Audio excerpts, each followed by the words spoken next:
ಪ್ರಯಾಗ್ರಾಜ್ನಲ್ಲಿ ನಡೆಯುತ್ತಿರುವ ಮಹಾ ಕುಂಭಮೇಳದಲ್ಲಿ ಮಾಘ ಪೂರ್ಣಿಮೆಯ ವಿಶೇಷ ದಿನದಂದು ವೃಕ್ಷಮಾತೆ ಪದ್ಮಶ್ರೀ ಪರಿಸರ ರಾಯಭಾರಿಗಳಾದಂಥ ಸಾಲುಮರದ ತಿಮ್ಮಕ್ಕನ ದತ್ತು ಪುತ್ರರಾದ ಉಮೇಶ್ ರವರು ಸಂಗಮದಲ್ಲಿ ವಿಶೇಷ ತೀರ್ಥಸ್ನಾನ ಮಾಡಿದರು.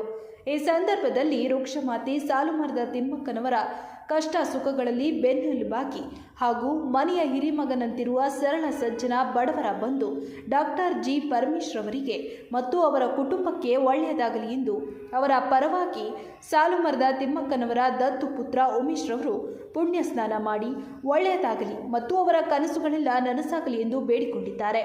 ತೀರ್ಥ ಸ್ನಾನ ಆದ ನಂತರ ಕೆಲವು ಸಾಧು ಸಂತರನ್ನ ಭೇಟಿ ಮಾಡಿ ಆಶೀರ್ವಾದ ಪಡೆದು ವಿಶೇಷವಾಗಿ ಪರಮೇಶ್ವರವರ ಭಾವಚಿತ್ರಗಳನ್ನು ಸಾಧು ಸಂತರಿಗೆ ನೀಡಿ ಒಳ್ಳೆಯದಾಗಲಿ ಎಂದು ಆಶೀರ್ವಾದ ಮಾಡಿಸಲಾಯಿತು. ಅದರಲ್ಲೂ ವಿಶೇಷವಾಗಿ ಪ್ರಖ್ಯಾತಿ ಪಡೆದಿರುವ ರುದ್ರಾಕ್ಷಿ ಬಾಬರವರು ಪರಮೇಶ್ವರವರ ಭಾವಚಿತ್ರಕ್ಕೆ ವಿಶೇಷವಾದ ಆಶೀರ್ವಾದ ಮಾಡಿದರು.